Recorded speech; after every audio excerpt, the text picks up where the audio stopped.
Olá, meu nome é Fagner Dantas e esse é o Prazer em Conhecer, seu ponto de encontro de livros, ideias e pessoas. Então, se você gosta de ler livros, compartilhar ideias e conhecer pessoas, você está no lugar certo. Então, já se inscreve no canal, aciona as nossas notificações e, se gostar desse vídeo, já deixa o seu like.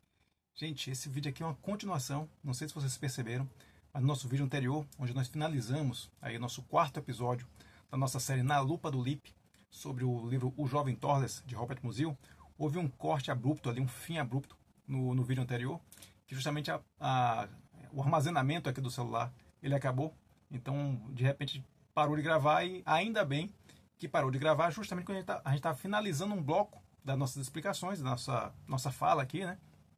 E iniciando outro. Então foi, pelo menos o corte fez algum sentido. Até então, naquela parte final, nós avaliamos o texto, né? Nós fizemos toda a discussão, melhor dizendo, da parte 3 do livro O Jovem Torles, que é a parte do o julgamento, né? E aí a gente iria começar as nossas discussões que estão para além do texto em si, ou seja, trazendo outros textos, outros artigos, outros autores que trabalharam aquele texto. Então é exatamente essa parte que a gente ia começar. Nosso vídeo, nosso roteiro aqui, ele tinha mais duas partes, além daquela que nós já falamos no vídeo que já está colocado aqui no canal, mas tínhamos mais duas partes. Uma primeira parte tratando de outros textos que traziam questões específicas que acabaram não entrando no roteiro original, mas que eu acho que são questões relevantes e que vale a pena trazer aqui para vocês. E a outra parte, a parte final, são nossas considerações finais sobre o texto, apontando 5 destaques, 5 pontos de destaque no livro O Jovem Torles, e aí aproveitando esses pontos de destaque para trazer, como eu sempre gosto de fazer aqui, trazer dicas de leitura, outros livros que eu tenho aqui na biblioteca, que se relacionam com esses 5 pontos de destaque, ok? Então, esse vídeo aqui está retomando, está continuando o que nós colocamos aqui no nosso episódio anterior. Então, inclusive, eu não vou nem colocar como episódio novo. Eu vou colocar como episódio de uma continuação do nosso episódio passado, ok? Então, dando sequência aqui agora, sim, continuando o que nós vínhamos discutindo sobre essa maravilhosa obra chamada O Jovem Torles, livro de 1906, publicado pelo escritor austríaco Robert Musil, muito conhecido por sua mastodôntica e imensa obra O Homem Sem Qualidades. A gente vai dar seguimento agora com artigos científicos, né, pesquisadores, doutorandos, mestrandos, que trabalharam também o texto O Jovem Torles, aí apontando diversos aspectos que chamaram minha atenção. Eu não coloquei inicialmente no roteiro, né, no roteiro completo que a gente trabalhou aqui, mas eu acho que são aspectos tão interessantes que vale a pena eu dar uma chamada no artigo em si, nomeando inclusive os autores. Se vocês tiverem interesse em conhecer mais desses artigos, se vocês tiverem interesse, são todos artigos que estão disponíveis na internet, então não tem dificuldade nenhuma de encontrar, e certamente acrescentam outras camadas à análise que nós já fizemos aqui deste livro, ok? Então vou começar aqui por um artigo que tem como título O Jovem Sem Qualidades e o Desejo de Fascismo, Enlaces entre Psicanálise, Educação e Política, um artigo de 2021, de Rose Guski e Cláudia Maria Perronei. Inclusive o título faz uma brincadeira, né? O Jovem Sem Qualidades, O Jovem Torles, Homem Sem Qualidades, as duas obras aí mais conhecidas do Robert Musil. Nesse artigo em particular, o que essas autoras fazem é trazer a contraposição, né? Mostrar como o Torles, como a construção da identidade do Torles, do nosso protagonista nesse romance, ele estava justamente numa zona intermediária, saindo daquela chamada sociedade tradicional, onde as identidades eram postas a priori, ou seja, quem já nascia num certo meio cultural, num certo meio social, ele já recebia, entre aspas, aquela identidade formada, então é o que nós podemos chamar de uma identidade a priori, e passando aí, a gente está passando, e o Torles vivencia nessa transição, passando para uma sociedade pós-tradicional, ou seja, uma sociedade onde não há mais aquela identidade a priori, onde essa identidade, na verdade, ela é a posteriori, porque ela tem que ser formada pela própria pessoa, né? pelo próprio indivíduo. Então, essa mudança de uma sociedade tradicional para uma sociedade pós-tradicional é muito apontada aqui por esses autores, justamente como sendo o elemento-chave do conflito vivenciado pelo próprio Torles, que não mais tem, vamos dizer assim, uma identidade pronta para apenas vestir, mas tem que construir, né, na sua vivência, nas suas experiências, inclusive nas experiências traumáticas que ele passa no internato de W, ele tem que construir a sua própria identidade, fazer suas próprias escolhas. E isso é uma mudança significativa em relação àquele adolescente que vivia numa sociedade mais tradicional, onde essa identidade já era posta para ele e que ele apenas tinha que seguir o fluxo das coisas. Então, esse ponto particular aqui da mudança de uma sociedade tradicional para uma sociedade pós-tradicional me lembrou muito, trouxe a recordação de um autor que eu aprecio bastante, talvez um dos autores que eu mais li aqui na biblioteca, que é o sociólogo inglês Anthony Giddens. E o Giddens faz essa discussão de uma maneira muito, muito interessante nesse livro aqui, que eu até separei para mostrar para vocês, que é esse aqui. Fantástico livro de 94, Para Além da Esquerda e da Direita. Nesse livro aqui, ele faz um diagnóstico justamente dessa transição, né, desse mundo mais estável para um mundo mais instável, para um mundo onde essas identidades têm que ser de fato construídas, tanto que ele fala em identidade reflexiva, sujeito reflexivo. O que é o sujeito reflexivo? É aquele que precisa refletir sobre sua própria condição, refletir sobre suas relações no mundo, para aí sim criar sua identidade. Diferentemente do sujeito tradicional, do sujeito que existia naquela sociedade tradicional, onde essa identidade já era posta, né, já era garantida, já vinha vamos dizer assim, pré-aprovada, para que ele apenas pudesse levar adiante, né, aquelas escolhas já feitas para quem compunha aquela determinada classe social, aquela determinada família, aquela determinada cultura. Então, ele faz isso de maneira brilhante aqui, nesse livro, mostrando justamente essa transição, essa quebra dessas regras da sociedade tradicional e como isso se reflete, né, na nossa sociedade até os dias de hoje, né, até a nossa sociedade contemporânea. Ele faz isso nesse livro brilhante, excelente livro 94, e esse livro 94 deu margem a outros dois livros pelos quais o Giddens é muito conhecido. Um que tem um termo que ele é inclusive associado, né, é um termo na área da política, que é esse aqui, A Terceira Via. Então o Giddens é muito associado com essa ideia da terceira via, uma ideia que foi muito aplicada na época pelo primeiro-ministro inglês, o Tony Blair. Ele ganhou as eleições com essa ideia de que não iria nem ser um político de esquerda nem de direita. Ele seria um político da terceira via, dessa social-democracia, dessa linha intermediária. Então esse livro aqui, e bem diferente desse, que é um livro mais teórico, um livro mais de diagnóstico, aqui nós temos um livro bastante pragmático, bastante prático, com linhas mais diretas de atuação. Então é quase que um programa de governo e, evidentemente, serviu de base aí para o que o Tony Blair veio a fazer no governo inglês. E, por fim, gerou ainda um terceiro livro, que é esse aqui, A Terceira Via e Seus Críticos, que é justamente um contraponto, né, quando o Giddens responde a muitas das críticas, tanto pelo lado da direita quanto pelo lado da esquerda, que foram apontadas contra o seu conceito de terceira via, né, dessa via intermediária entre os dois lados extremos, vamos dizer assim, da política. Então esse é um terceiro livro que veio aí no bojo dessa mesma discussão. Então esses três livros aqui, eles compõem, inclusive, um vídeo que eu vou colocar aqui no canal, um vídeo bem antigo, bem tosquinho, que eu fiz na época, antes ainda do canal Prazer em Conhecer, quando eu tinha um outro projeto de canal de YouTube, e eu fiz uma discussão não só dessas três obras, mas apresentando a biografia do Giddens. A história do Giddens é bastante interessante, sua história pessoal, sua história profissional, né, nas universidades que ele fez parte.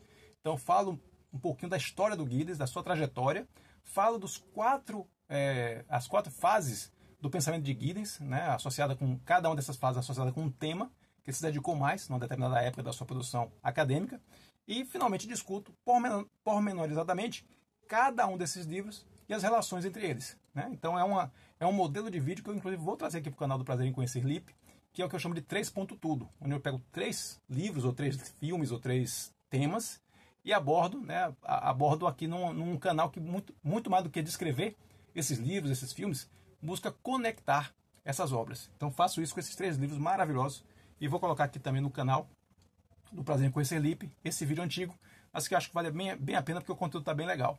Então, seguindo adiante, um outro artigo que eu trouxe aqui para a gente discutir o Jovem Torres, para a gente fazer essa discussão para além do texto do Jovem Torres, é um artigo de 2018, da Nadia Herman, chamado Violência, Estética e Educação, o caso do Jovem Torres. Aqui tem 2 aspectos que eu acho interessantes, né? Na verdade, o segundo aspecto já foi mais ou menos tratado aqui, que é essa questão da relação de como a educação tem o aspecto formativo, mas pode também ter um aspecto deformativo, né? Um aspecto de contraposição a essa formação do indivíduo. Mas o que eu queria chamar a atenção aqui, o que a Nadia Herman faz aqui, que me trouxe o desejo de trazer que me deu o desejo de trazer esse artigo, é a discussão que ela faz com relação ao conceito, né, a categorização, melhor dizendo, desse romance, O Jovem Torres, no que é conhecido como romance de formação.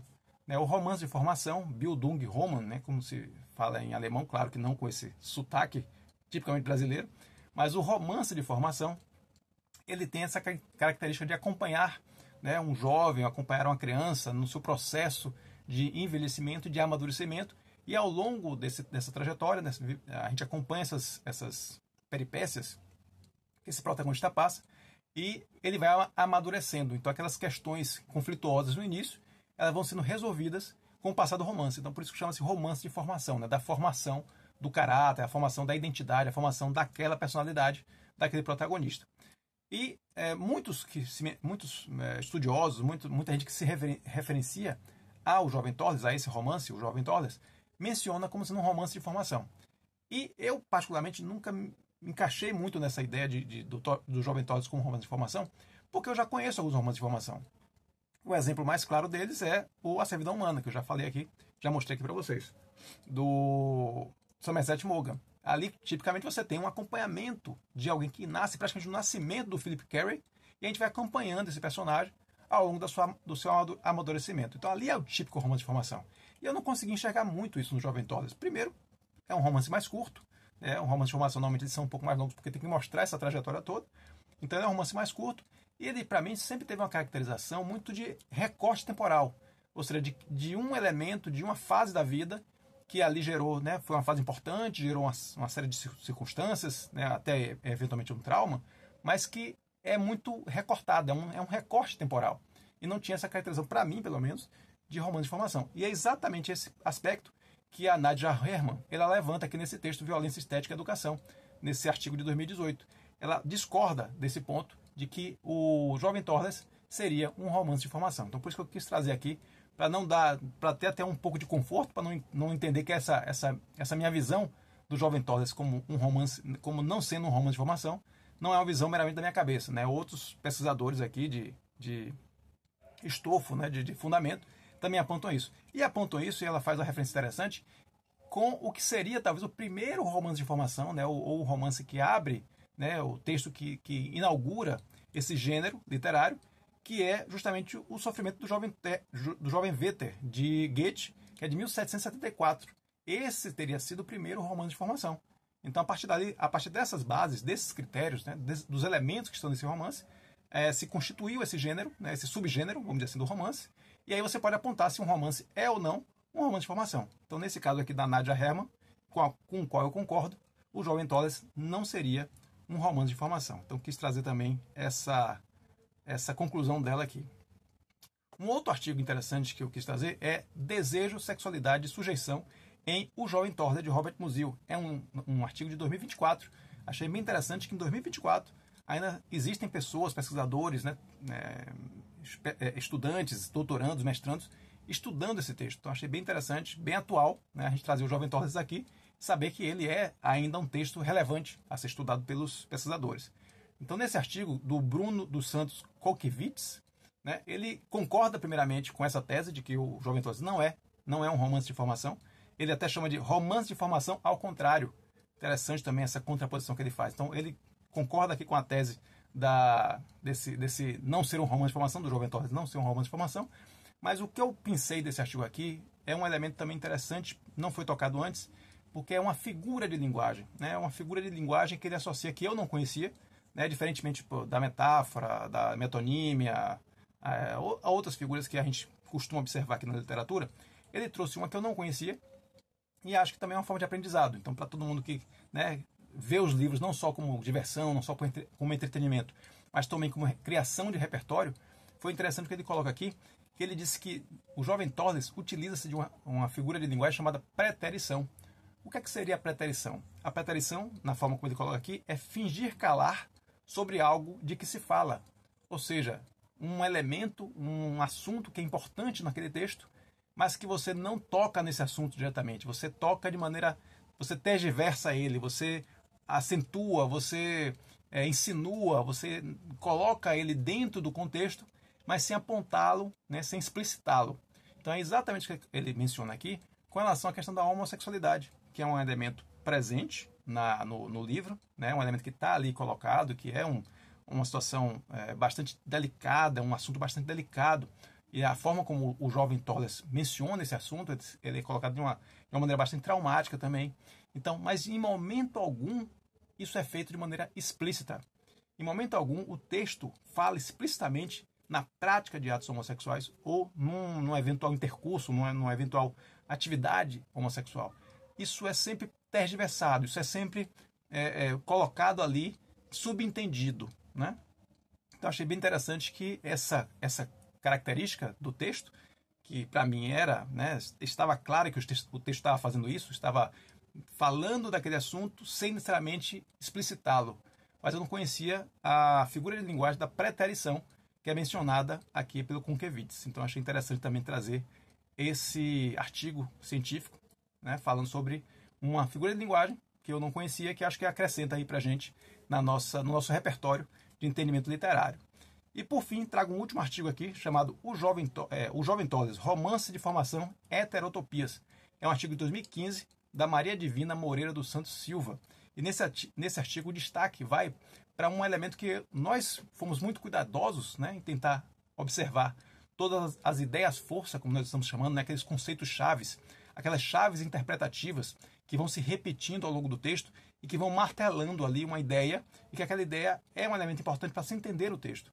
Então nós observamos várias dessas ideias-chaves, a gente mencionou, a gente pontuou várias dessas ideias-chaves ao longo dos 4 vídeos que fizemos sobre o Jovem Toller. Então, por exemplo, algumas dessas ideias-chaves que nós mencionamos: véu, névoa, grades, parede, barreira. Então, todos esses elementos que apareciam em vários momentos do texto, a gente fez questão de pontuar, dizer, olha, esse elemento aqui é um elemento forte, esse elemento aqui é uma chave interpretativa do texto. Um outro elemento, os trilhos, né? Aquela ideia de trilho, de inexorabilidade, de que você não tem como reverter, né? aquele sentido da vida. Então é um outro elemento. Os trilhos aparecem recorrentemente ao longo do texto. O elemento das marionetes também, né? De você não ter controle sobre seus atos, controle sobre a sua vida. Então é um elemento que também aparece no texto. Então esses elementos que volta e meia aparecem, que vão dando para a gente essa ideia, né? Esse conceito do texto, é o que nós estamos chamando de ideias-força. E aqui a Maria Divina, ela traz um outro que nós não tínhamos percebido. Então é interessante também trazer para vocês um outro elemento que essa pesquisadora observou e que nós não, que é o elemento da janela. A janela é um elemento que se repete várias vezes, segundo ela, se repete 24 vezes ao longo do texto. Então, trago aqui, né, a Maria Divina também observou e também com essa intenção de destacar uma ideia-força, né, um elemento que se repete ao longo do texto. Ela traz aqui a ideia de janela, e passou pelo nosso crivo, mas não aqui pelo crivo da Maria Divina, e eu trago para que vocês tenham também esse conhecimento de que, além dos que nós já tínhamos mencionado, trilhos, marionetes, véus, névoas, temos aí também a metáfora da janela, como sendo uma metáfora importante no livro O Jovem Toller. Então esses são alguns artigos, né, um pouco da pesquisa acadêmica, né, da pesquisa mais investigativa no campo da academia, que eu fiz questão de trazer aqui também para a nossa discussão do Na Lupa do Lippe. É um elemento que eu vou sempre buscar trazer, não só a minha visão, não só o que eu estudei, o que eu analisei sobre aquela obra, mas o que outros pesquisadores também analisaram em seus textos específicos, suas pesquisas específicas, eu vou sempre trazer aqui quando a gente fizer o Na Lupa do Lippe. E finalmente, para a gente terminar essa continuação aqui do nosso texto anterior, né, do nosso vídeo anterior, eu vou trazer nossos 5 pontos de destaque. Que 5 pontos de destaque, que 5 elementos, que 5 características desse texto eu posso apontar como sendo seus grandes destaques, pelo menos na minha experiência de leitura. Claro que você vai ter, na sua experiência, você pode observar outros pontos, mas acho que a grande magia da literatura é essa possibilidade dessa multiperspectiva, né, de cada leitor ter a sua visão, ter a sua interpretação daquele texto. Então vou levantar aqui os meus 5 e vou aproveitar para dar várias dicas de leitura aqui de livros que relacionam-se com esses 5 pontos de destaque. O primeiro ponto de destaque que eu menciono aqui, como sendo uma coisa que me chamou muita atenção logo quando eu li o Jovem Toller, é o que eu chamo de prosa poética. A prosa poética é aquela prosa, né, aquele estilo de escrita em prosa e não em poesia, mas que ela tem um tom poético, porque não é a mera descrição dos elementos, a mera descrição das situações, mas a escolha dos termos muito específicos e muito especiais para aquelas descrições. Então deixa de ser uma mera descrição, deixa de ser uma mera prosa para se tornar uma prosa poética, aquela prosa que escolhe, que esculpe, que vai assim no âmago das palavras, escolhe as palavras certas, escolhe os termos mais adequados para aquela descrição se tornar algo mais do que as meras palavras. Então, basicamente, o que eu chamo de prosa poética é quando a prosa vai além da mera descrição e ela alcança, ela faz isso de maneira intencional, ela busca atingir elementos do seu sentimento, elementos da sua emoção, ela busca lhe emocionar também, e não apenas descrever a situação. Então essa é a prosa poética, que está muito presente no Jovem Torles. Eu, inclusive, li algumas passagens do Jovem Torles aqui no La Lupa do Lip, nos vídeos anteriores, inclusive nesse vídeo 4, né, que essa aqui é uma continuação, mas quando você lê aquelas passagens, você vê realmente que o autor foi muito além da mera descrição. E um autor que faz isso muito bem, que eu sempre menciono como sendo um dos maiores exemplos de prosa poética que eu conheço, que me impactou profundamente, é Walter Hugo Mãe, com seu A Desumanização, livro de 2013, uma das minhas melhores leituras de 2023. Fantástico livro, fantástico, fantástico. E aqui você tem exatamente isso, uma prosa poética, um autor que se esmera em escolher as melhores palavras e até criar palavras para que realmente essas palavras possam lhe emocionar. Então temos aqui um outro exemplo de prosa poética, que é A Desumanização, de Walter Hugo Mãe. Então se você gostou do texto, O Jovem Torles, certamente você vai gostar também de A Desumanização. Um outro aspecto que me chamou muita atenção é a temática da existência, do sentido da existência, né? De buscar eu diria assim, um questionamento da existência, um questionamento de por que estamos aqui, por que eu estou aqui, por que eu estou nessa condição, como é que eu posso encontrar sentido para essa minha condição. Isso certamente o Torles se perguntou diversas vezes ao longo das suas agruras, ao longo dos seus tormentos ali no internato de W. Então essa temática da existência, ela está presente também em dois livros que eu adoro, que eu fiz questão de trazer aqui, apontar para vocês, que são livros que são também das minhas melhores leituras. Da mesma forma que A Desumanização, eu vou até colocar em termos de ranking aqui, né? A Desumanização foi a minha terceira melhor leitura de 2023. A segunda, de 2003, não, desculpe, eu acho que 2022, agora me confundi. Mas no canal Prazer em Conhecer, no Prazer em Conhecer LIP, você vai ter lá o Panorama Literário de 2022 e o Panorama Literário de 2023. Todos os livros que eu li, eu comento todos os livros que eu li em 2022 e em 2023. E num desses, agora me esqueço se é 22 ou 23, eu faço um ranking dos 3 melhores livros que eu li, e esses 3 estão aqui. A Desumanização foi o meu terceiro melhor livro lido. Esse aqui foi o segundo, e aí tem a ver com justamente a temática da existência, que é esse aqui, A Paixão Segundo GH, de Clarice Lispector, livro de 1964. Livro fantástico também, que coloca, né, que joga na sua cara exatamente as grandes questões existenciais que podem afligir o ser humano. Então temos esse aqui, que foi a minha segunda melhor leitura, e não à toa, a primeira, né, a leitura mais impactante que eu fiz neste ano de 2022 ou 2023, aí realmente me esqueço, é esse aqui, A Náusea, de Jean-Paul Sartre, livro de 1938, livro fantástico, nosso personagem Antoine de Roquentin, essa figura tão enigmática e tão que nos leva, né, nos arrasta para as suas angústias, nos arrasta para os seus tormentos também. Então esse aqui é um fantástico livro, justamente sobre a temática da existência. Então eu quis destacar aqui o Jovem Torles. Para mim tem essa temática de maneira muito clara, e esses 2 livros aqui, eu vou acrescentar também A Desumanização, esses 3 livros para quem gosta de uma leitura mais introspectiva, uma leitura mais existencial, uma leitura que trabalha os grandes dilemas da humanidade. Tem aqui 3 livros fantásticos. Seguindo adiante, um outro aspecto que me chamou muita atenção nesse livro, Jovem Torles, é o peso da violência. O livro tem elementos muito destacados no seu aspecto violento, principalmente a violência psicológica, inicialmente, mas chega-se assim à violência física. Isso é muito forte nesse livro. É um livro que eu não lembrava, na primeira leitura que eu fiz, eu não lembrava que ele tinha esse peso tão significativo da violência. E eu acabei associando aqui, né, essa característica desse livro com outro livro que para mim também foi surpreendentemente sobre o seu aspecto da violência, o que havia de violência presente nesse texto. É um texto super clássico, super conhecido, também conhecido pela violência psicológica e, principalmente no seu final, por uma violência física que é avassaladora. Estou falando aqui de 1984, do George Orwell. Esse aqui é um livro que é publicado em 1949, é a brincadeira com um ano, né? Ele foi escrito em 48, por isso que 84, 48 invertido, e foi publicado em 49. Esse livro aqui, além de tudo que ele tem de espetacular, é certamente um livro que vai voltar aqui para casa, vai voltar para o Prazer em Conhecer Lippe. A gente vai voltar a discutir esse livro aqui, ou no Vale a Resenha, ou até, quem sabe, na Lupa do Lippe. Tem muita coisa para investigar nesse livro, muita coisa nas entrelinhas desse livro aqui que valeria a pena a gente discutir. Então, coloco aqui, mas para fazer a relação com o Jovem Torles, coloco aqui o peso da violência nesse livro. Simplesmente avassalador.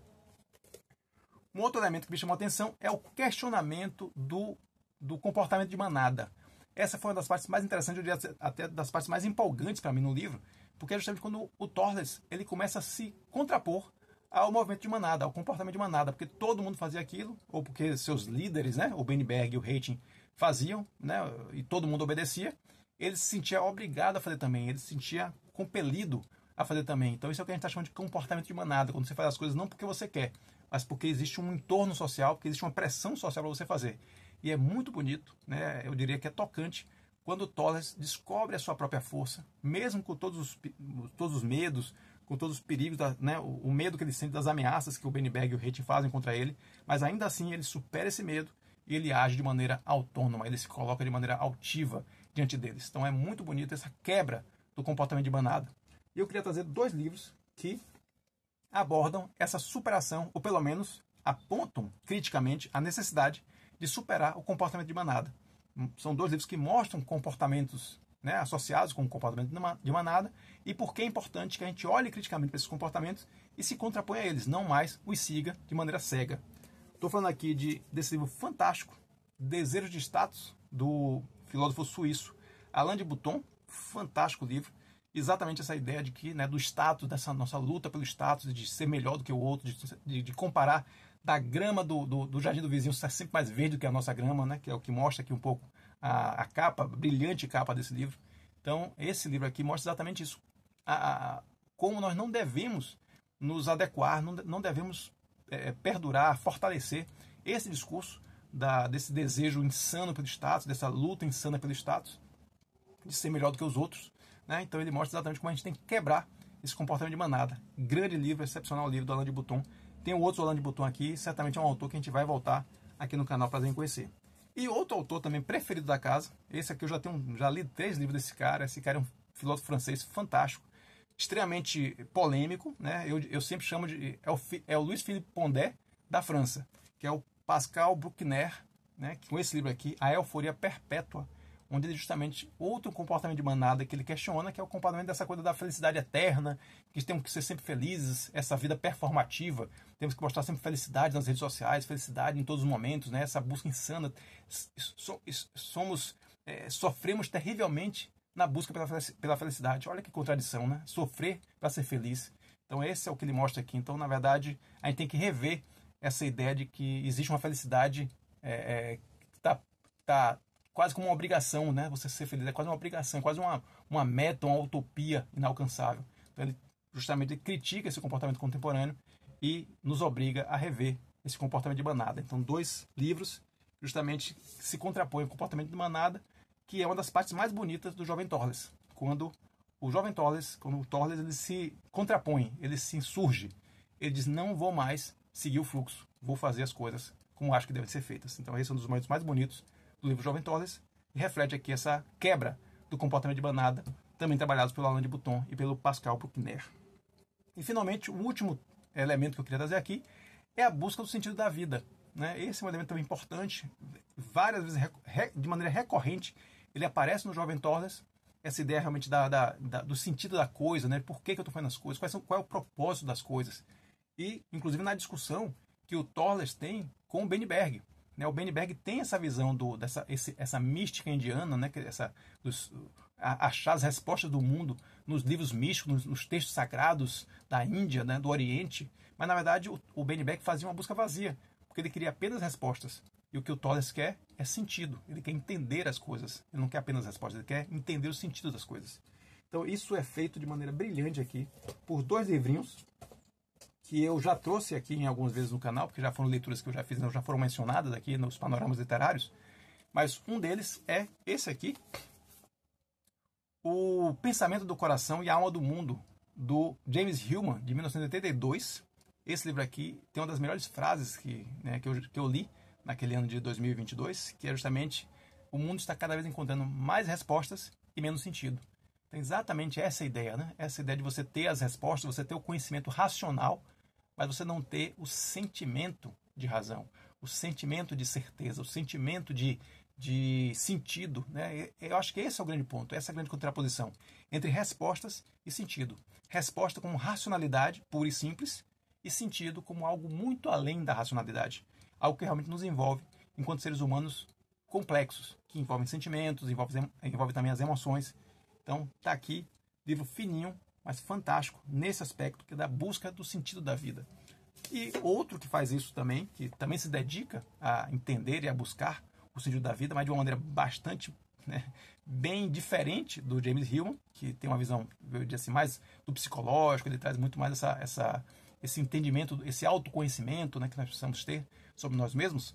Esse aqui fala de uma experiência extremamente traumática, mas que gerou claramente a importância, né, que mostrou claramente ao autor a importância do sentido da vida. Eu falo aqui de Em Busca de Sentido, do Viktor E. Frankl, né, um dos livros mais citados aí pelo YouTube, né? Muita gente fala desse livro como um dos melhores livros da vida, que mostrou realmente, né, um outro sentido para a vida, quando você tem aqui as descrições do Viktor Frankl, que foi um prisioneiro num campo de concentração, todas as agruras, e a primeira parte desse livro que descreve esse período do Frankl no campo de concentração é terrível, é simplesmente terrível, é angustiante ler essa primeira parte. E a segunda parte é uma parte mais teórica, onde ele fala, né, onde ele busca traduzir em teoria, né, uma teoria psicológica, por que é tão importante a ideia de sentido. Ele mostra como aquelas pessoas que às vezes eram fisicamente mais fortes, mas que não tinham sentido, não tinham um propósito de vida, acabavam sucumbindo diante das agruras dos campos de concentração, enquanto outros que eram fisicamente mais frágeis, mas tinham claramente um propósito, tinham algo que os esperava para além daquela situação, se mantinham apegados à vida e conseguiam sobreviver àquelas difíceis situações. Então temos aqui um livro que é uma lição de vida, e certamente é um manual de quão importante é ter sentido na sua vida, ter propósito na sua vida, para que ela siga sendo uma vida valorizada, para que você dê valor à vida. Então, essas são algumas da nossa teia literária, né, que eu sempre chamo, que um livro conecta com o outro, puxa outro, puxa outro. Então, acho que quanto mais a gente puder ampliar nosso repertório de leitura, e aí eu trago várias dicas de leitura a partir de um único livro, né, a partir do Jovem Torres. A gente constrói aqui uma teia literária para que você encontre aí sua próxima leitura. Eu acho que esse é um dos grandes objetivos aqui do nosso canal, que você se empolgue, que você se interesse, que você se estimule para fazer aí a sua próxima leitura. Então é isso, gente. Acho que a gente fecha aqui o ciclo do Jovem Torres, né, com essa parte final, essa continuação da nossa parte 4, do Na Lupa do Lippe, que se dedicou a estudar, a esmiuçar o Jovem Torres. Então a gente fecha esse capítulo. Essa foi a primeira da Lupa do Lippe. Certamente vão, né, com erros e acertos, a gente vai buscar melhorar esse tipo de vídeo, né, esse tipo de vídeo que para mim é super prazeroso produzir esse tipo de vídeo, realmente mergulhar num texto, ir no detalhe, nas minúcias do texto. Para mim foi uma experiência maravilhosa ter feito isso com o Jovem Torres. Estou ansioso já para fazer o próximo, e o próximo já tem nome. Eu já vou anunciar para vocês aqui que o próximo Na Lupa do Lippe vai ser sobre o livro O Processo, de Franz Kafka, um livro de 1925, que é um clássico da literatura mundial. Então eu tenho esse livro aqui, já fiz a primeira leitura, como eu fiz com o Jovem Torres, então eu vou reler esse livro, e aí sim, reler com a nossa lupa do Lippe na mão, buscando os detalhes. E com um elemento a mais. Esse livro ele vai ser a peça, vai ser o objeto da leitura dirigida que a Maria Camila Moura vai fazer ainda esse ano. Se não me engano, começa dia 13 de novembro. Deixa eu até conferir aqui, coloquei aqui no roteiro. No dia 13 de novembro a gente vai começar. A Maria Camila Moura, ela começa. Não, isso, 13 de novembro. Ela já vem fazendo no YouTube, né? A Maria Camila Moura, já falei aqui diversas vezes no canal, é uma psicóloga, é uma pessoa que se dedica, né, dedica a sua vida ao engrandecimento e à expansão do hábito da leitura. Fez isso comigo, a minha visão de leitura mudou completamente depois que eu conheci a Maria Camila Moura e as suas lições, os seus aprendizados, e conheci através da leitura dirigida de Crime e Castigo, do Dostoiévski. E esse ano ela está fazendo a leitura dirigida dupla no YouTube. Ela está fazendo, no momento, a de Grande Sertão Veredas, né, do Guimarães Rosa, livro fantástico. Livro, inclusive, que eu comprei há pouco tempo, lá no sebo do meu amigo Rasta, por R$5. Essa maravilha por R$5. É por isso que eu realmente sou um defensor dos sebos, saldões e livros usados. Mas eu não consegui terminar, não estou lendo, mas não consegui terminar de ler para acompanhar a leitura dirigida.